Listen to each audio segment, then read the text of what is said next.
Muy buenas tardes, amigas y amigos. Es un gusto acompañarlos en un nuevo programa de Economía para Todos.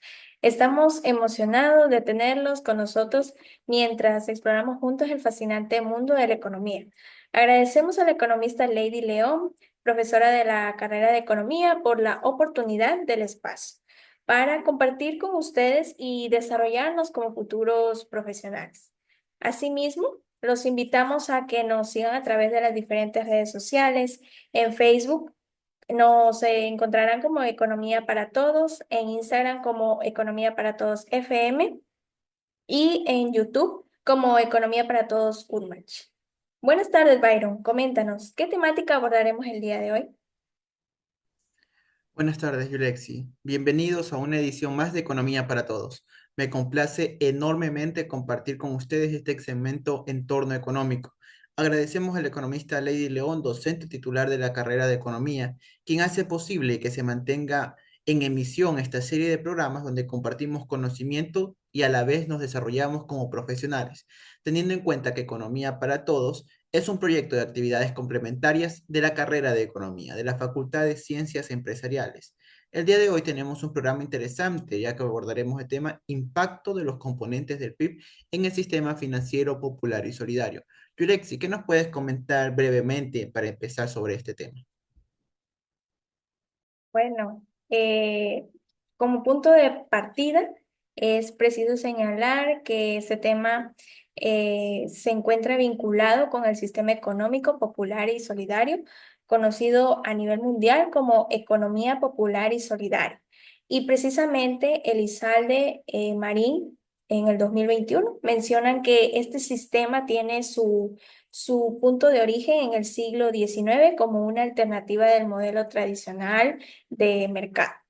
Este tipo de sistema económico dentro del Ecuador obtuvo su reconocimiento a partir de la expedición de la Constitución del 2008, reconociéndola como una forma de organización en la que participan diferentes actores sociales que llevan a cabo una serie de actividades informales que son de gran beneficio para el crecimiento socioeconómico del país.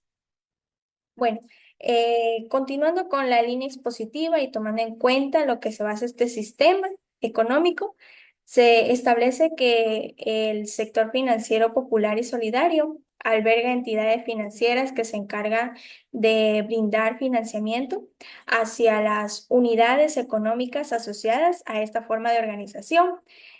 También destacando instituciones financieras tales como cooperativas de ahorro y crédito, instituciones de servicio, auxiliares, mutualistas de ahorro y crédito destinadas para la vivienda, instituciones solidarias, cajas de ahorro, cajas y bancos comunales y cajas centrales.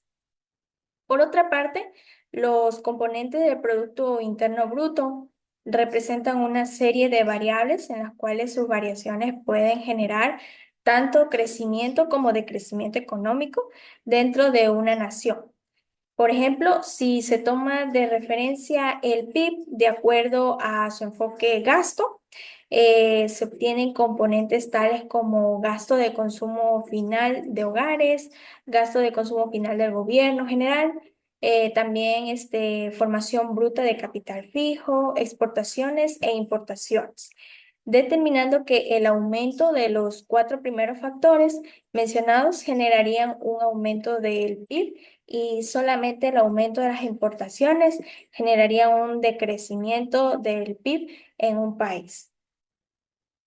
Bueno, este tema se vuelve trascendente ya que se busca conocer cómo los factores que son determinantes para el crecimiento económico de un país inciden dentro del sector financiero popular y solidario, abarcando el hecho que al existir una relación entre estas variables, se consideraría que un decrecimiento económico del país afectaría a este sector financiero, perjudicando a las unidades populares que requieren de financiamiento, señalando el hecho que no se han encontrado investigaciones asociadas a este tema.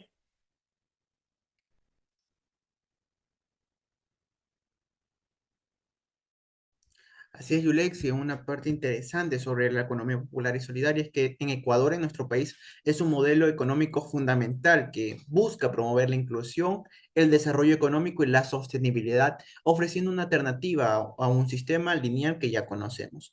Este modelo está consagrado en nuestra Constitución del 2008 y en la Ley Orgánica de Economía Popular y Solidaria, ya que pone a las personas y sus comunidades en el centro del desarrollo económico, priorizando el bienestar colectivo sobre el lucro individual.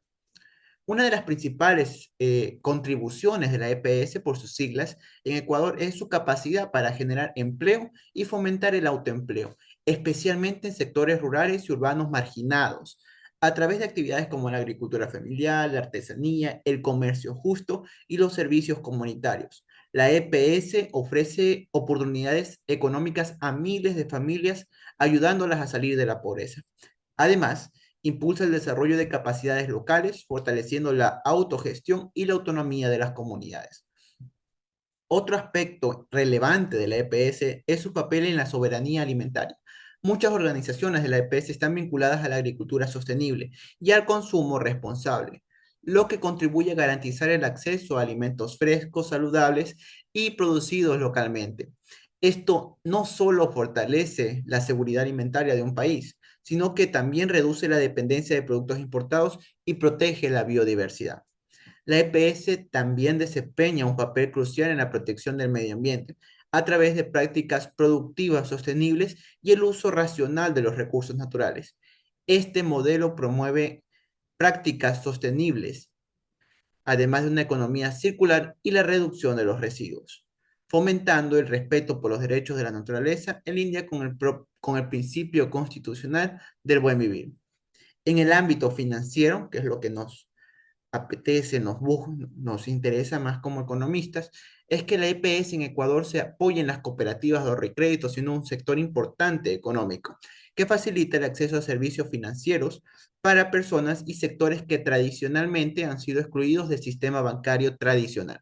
Estas entidades promueven el ahorro, el crédito y la inversión local, fortaleciendo las economías regionales. Yulexi, ¿qué nos puedes comentar sobre la influencia de los componentes del PIB y lo que es el patrimonio del sistema financiero popular y solidario? Coméntanos. Bueno, el término patrimonio dentro del ámbito de la contabilidad se refiere a la diferencia entre los activos y pasivos que posee una entidad. Bueno, aquí hablando sobre el patrimonio de las entidades asociadas al sector financiero popular y solidario. Bueno, según el autor Mankey en 2017, enfatiza que este elemento contable permite tener noción acerca si la empresa obtuvo crecimiento o decrecimiento durante su desenvolvimiento operacional. Y el propio balance contable se lo puede llevar a cabo tanto de forma mensual, trimestral, semestral o anual. Bueno, el informe proporcionado por la Superintendencia de Economía Popular y Solidaria indica datos tan relevantes como las cooperativas de ahorro y crédito son las que más predominan en este sector financiero, revelando que hasta diciembre de 2021 se contabiliza un total de alrededor de 484 cooperativas de ahorro y crédito. Un tercio de la intermediación financiera que se da en el Ecuador se encuentra representada por el sistema eh, financiero de Popular y Solidaria. Hasta diciembre de 2021 se registró depósitos hechos por el 27,2% de organizaciones arraigadas a las economías populares y solidarias. Y por último, al cierre del año anterior, el sector presentó un índice de cobertura de la cartera problemática de 135,90%, una tasa de morosidad de 4,30% y un nivel de liquidez de 27,6%, con un grado de solvencia de un 17%. También pues se destaca sobre todo que la senda de crecimiento y decrecimiento que ha tenido la evolución del patrimonio de estas entidades ha sido muy fluctuante, destacando la leve recuperación que se dio en el tercer y cuarto trimestre del 2021. Además de mencionar que el periodo en donde se dio mayor retracción fue en el segundo trimestre de 2020.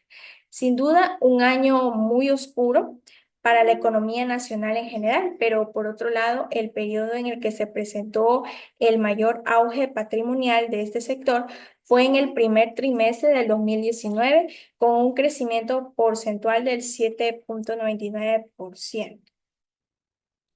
Bueno, ahora hablemos sobre el gasto de consumo final de los hogares.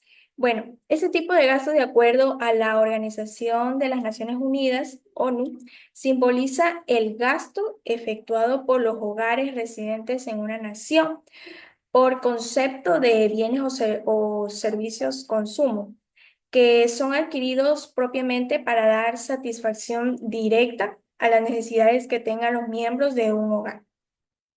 Este componente no incluye el gasto realizado en activos tales como viviendas u objetos de valor. Bueno, de una forma más breve, los autores Zúñiga y González describen el gasto de consumo final de los hogares como el valor final de mercado que poseen los artículos y servicios que son comprados por las familias, presentando una incidencia exponencial en la economía de cualquier nación. Dado que en gran parte de las naciones este componente tiene el mayor grado de participación en el valor total de la demanda agregada.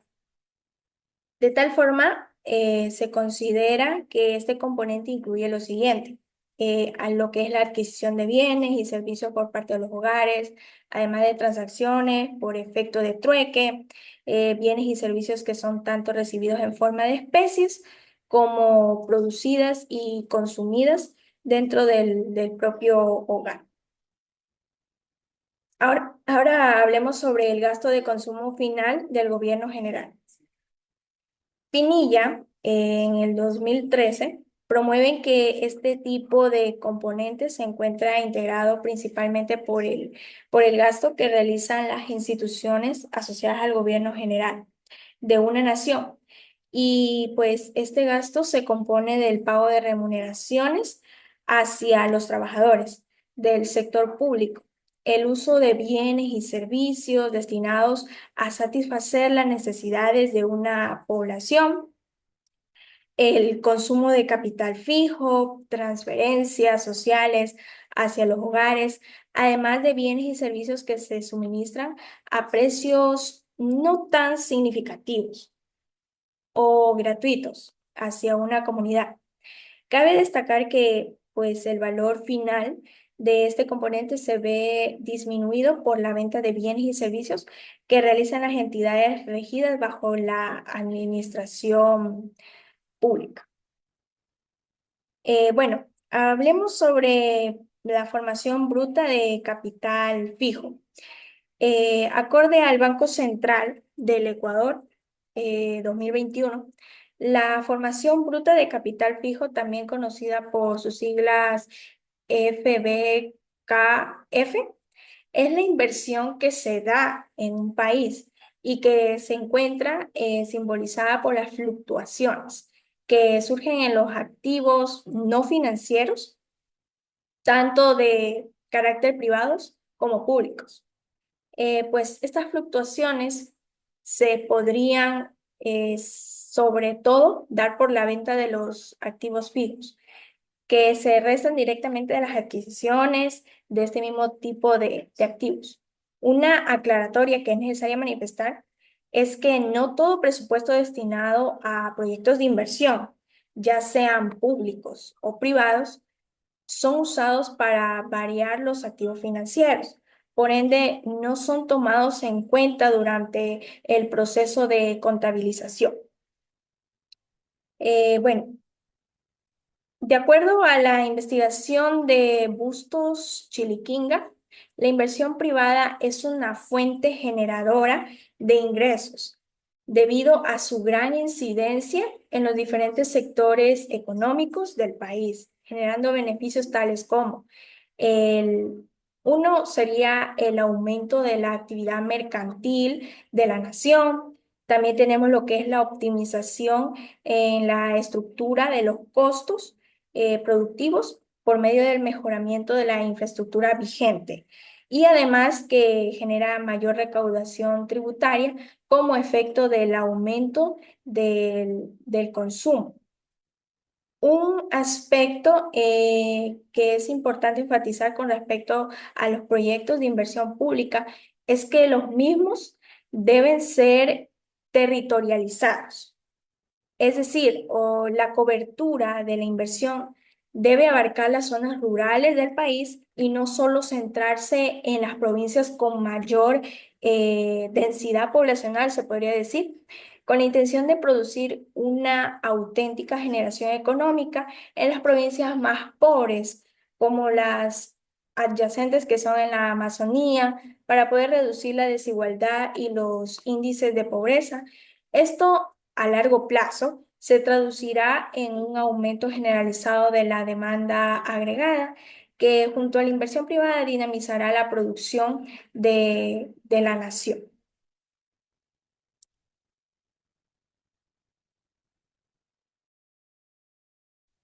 Así es, gracias Yulexi. Una muy buena explicación teórica sobre los componentes del PIB y el patrimonio del sistema financiero popular y solidario. Ahora, ¿qué relación guardan estas variables? Es lo que se va a analizar en el resto de esta disertación. Entonces, en esta misma línea, se tiene que el enfoque del gasto nos permite determinar cuál es a través de los componentes del PIB, examinar cuál es el impacto de estos componentes en el sistema financiero popular y solidario.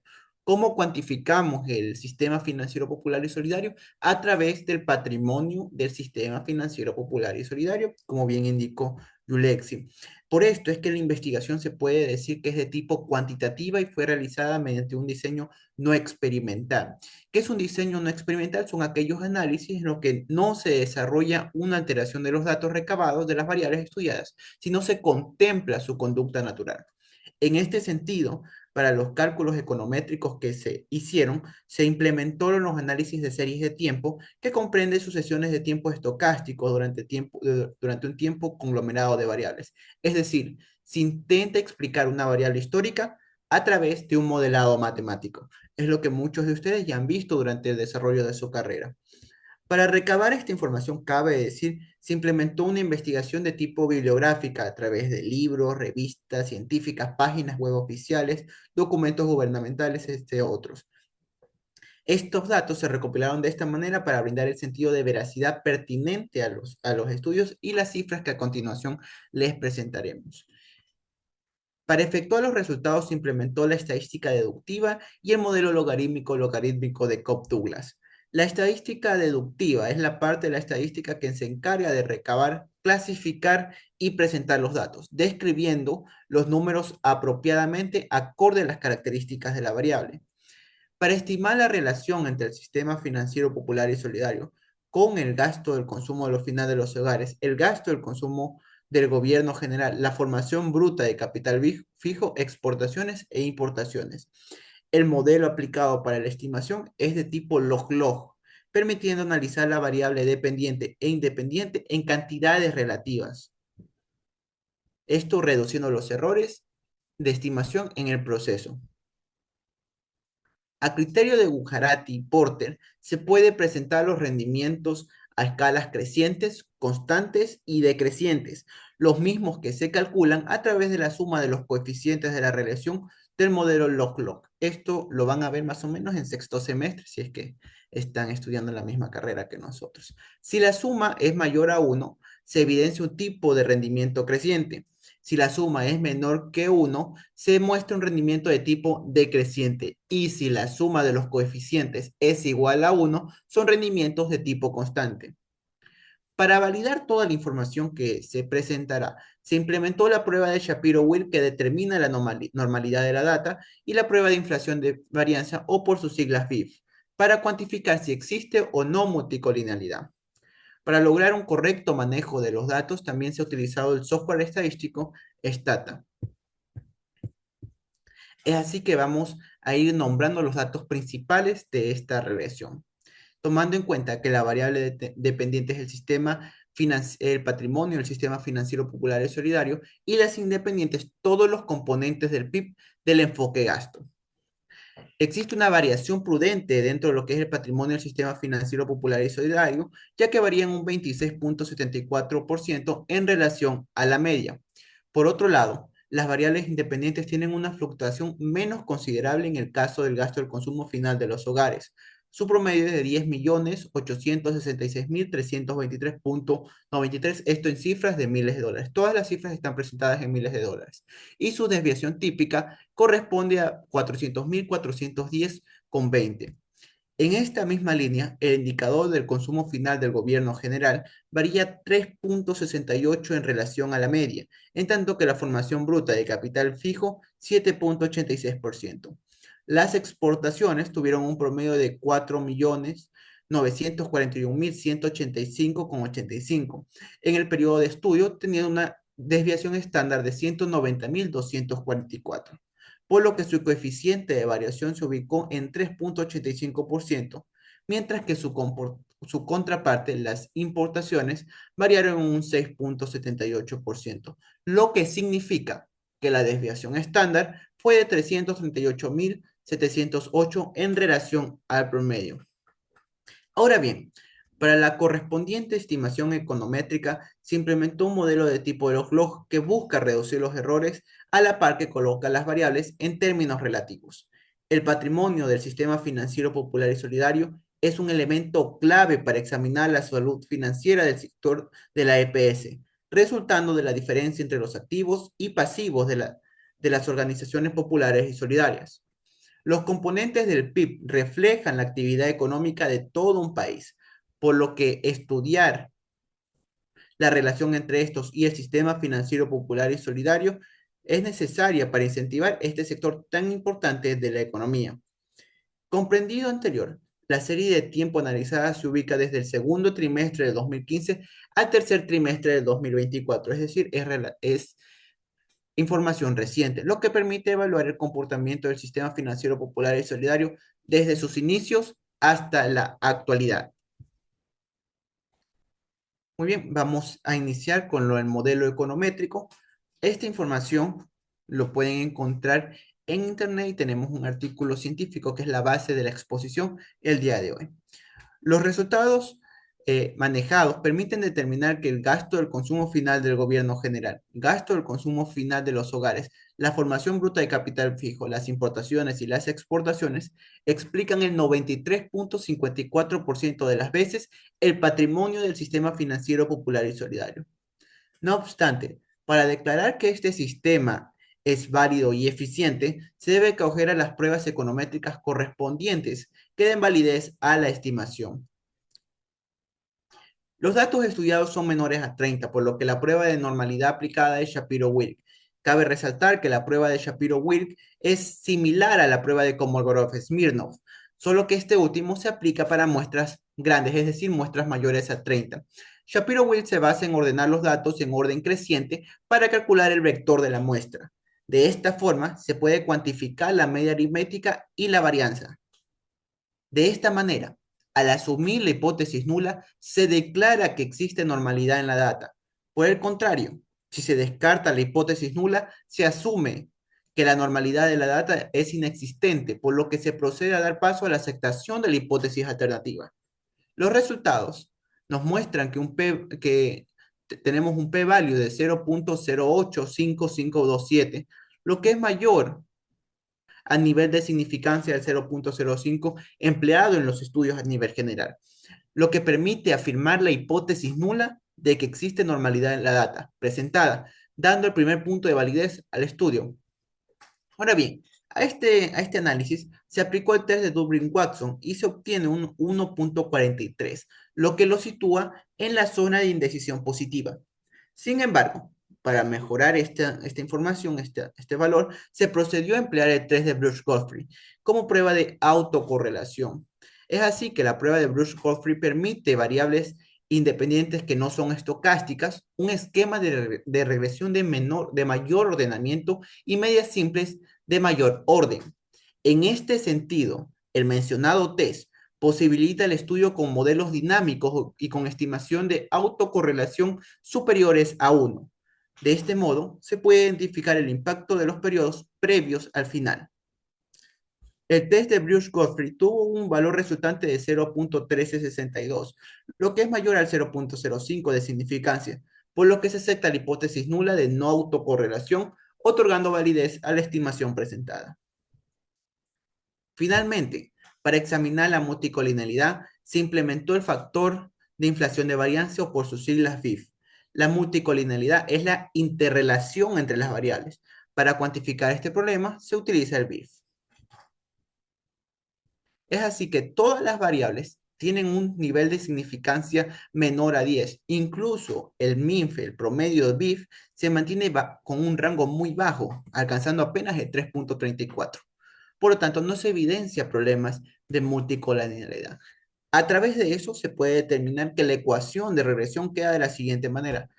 El patrimonio del sistema financiero explicado se presenta con una constante de 1.31, 1.43 log del gasto del consumo final de los hogares, más 2.96 del gasto del consumo final del gobierno general, un negativo 3.69 para la formación bruta de capital fijo y un 0.82 para las exportaciones y 2.40 para las importaciones.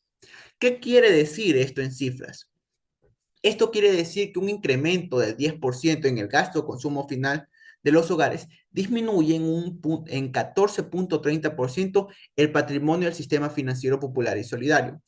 Un incremento sobre el promedio de la formación bruta de capital fijo impacta negativamente en 3.69% a la variable dependiente. Por otro lado, el gasto del consumo final del gobierno general, las importaciones y las exportaciones aportan positivamente al patrimonio del sistema financiero popular y solidario. Un aumento del 10% en las variables expuestas incrementan en 29.62%, 23.95% y 8.23% a la variable de respuesta respectivamente. Al examinar los coeficientes, las variables que mayor aporte tienen en el modelo es No tengo claro cómo el puedo gasto de ayudarte consumo con eso. final del gobierno general. Teniendo presente las escalas de rendimiento expuestas por Bujarati y Porte, la adición de los coeficientes de regresión da la sumatoria de 1.06, lo que apunta a que los elementos del PIB influyen en el patrimonio del sistema financiero popular y solidario con rendimientos de escala creciente, que fue lo que mencioné anteriormente. Ahora, ¿cómo sabemos que estos resultados son correctos? Bueno, han pasado todas las pruebas y se corroboran con otros estudios que se han realizado, estudios con características similares. Los resultados expuestos dejan en evidencia la relación entre el sistema financiero popular y solidario y los componentes del PIB. El gasto del consumo final de los hogares tiene una incidencia negativa en la ecuación de regresión resultante. No obstante, un autor muy importante dentro de lo que es la economía popular y solidaria muestra que las unidades económicas básicas, como lo son las comunidades y las familias, impulsan al sistema financiero popular y solidario al hacer un uso eficiente de sus capacidades laborales, incrementando su renta y promoviendo el autoconsumo como forma incipiente para lograr participar en el mercado. Para que el gasto de los consumos de los hogares aumente, los gobiernos deben brindar incentivos de transformación al mercado laboral que impacten positivamente en los empleados y empleadores. En este sentido, en el estudio, la formación bruta de capital fijo responde negativamente dentro de la estimación, lo que se niega por un autor, el autor Singer, en 2014, quien enfatiza que en el caso brasileño, el mismo estudio, pero en Brasil, se obtienen buenos resultados cuando se invierte en las finanzas populares y solidarias. Por tal razón, el Banco Comunitario de Brasil otorga créditos financieros estatales a los emprendimientos que se encuentran en concordancia con los objetivos de la EPS. El gasto gubernamental tiene un papel importante en el análisis, lo que se menciona y corrobora por otro autor que establece que el papel del Estado desde lo económico, llegando a lo jurídico como ente rector y regulador del sistema financiero popular y solidario. Para las finanzas populares y solidarias, las exportaciones influyen de manera positiva. Es así que la CONAFIPS determina que el sistema financiero popular y solidario, al formar parte del buen vivir, existen políticas públicas permanentes que impulsan las exportaciones. Las importaciones son importantes para el sistema financiero popular, financiero popular y solidario del Ecuador. A criterio del autor Sánchez, las importaciones de capital son clave para la EPS. Las importaciones de capital, hay que ser claros, pero aclaran que este modelo requiere de un modelo de sustitución de importaciones para sostener el sector económico popular y solidario, así como la mejora del consumo y el incentivo de la inversión pública. La relación entre el PIB y el sistema financiero popular y solidario ha sido un tópico de escaso debate entre los autores. Sin embargo, diversos análisis estadísticos presentados demuestran que el patrimonio del sistema financiero popular y solidario se redujo por la recesión económica que afrontaron los componentes del PIB por la pandemia del COVID-19, de modo que decrecieron las captaciones de liquidez en el sistema. Esto reflejó de pasar del 97.52% de captaciones y colocaciones en el primer trimestre de 2020 a 88.69% a finales de 2021. Es fáctico señalar la relación directa entre la EPS y el PIB, una relación explicativa desde cualquier perspectiva, lo que se corrobora por estudios presentados por la economista León en un estudio econométrico en donde concluyen que los sectores que conforman la EPS influyen de forma positiva en el crecimiento de los componentes del PIB real. Finalmente, ¿a qué conclusiones podemos llegar? Mediante el desarrollo de todo esto que hemos analizado, se puede establecer la fuerte relevancia del sector financiero popular y solidario en el país, dado que dentro de este sector se desarrolla un tercio de la intermediación financiera, además de albergar entidades que son grandes fuentes de financiamiento para varias unidades económicas.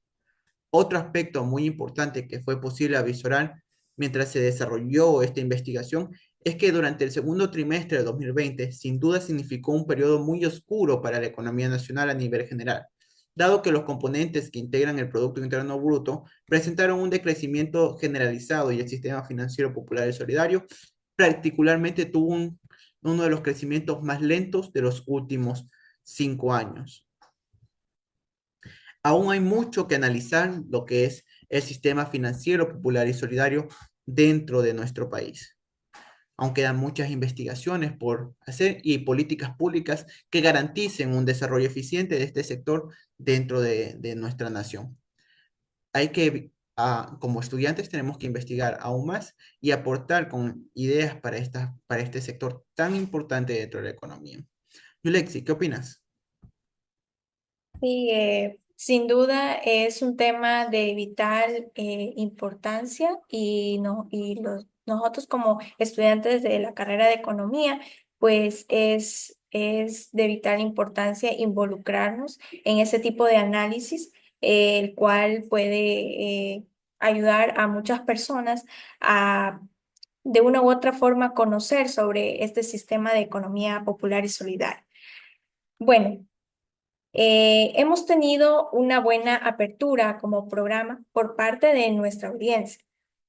Han sido comentarios satisfactorios que por cuestiones de tiempo no podemos leerlos todos, pero agradecemos a toda nuestra comunidad y a la gente nueva que se suma. Nuevamente, muchas gracias por su atención. Así es, y así hemos llegado al final del programa del día de hoy. Agradecemos nuevamente a todos nuestros invitados que hemos tenido durante este tiempo por compartir sus conocimientos y mantenernos actualizados. Además, a ti, Yulexi, por tenernos paciencia y compartir tu conocimiento sobre este tema. Los invitamos a que nos acompañen la siguiente semana en un nuevo programa, donde nuestros compañeros de la carrera de economía, junto con otros invitados, expondrán temas de interés general. Una muy buena tarde con todos.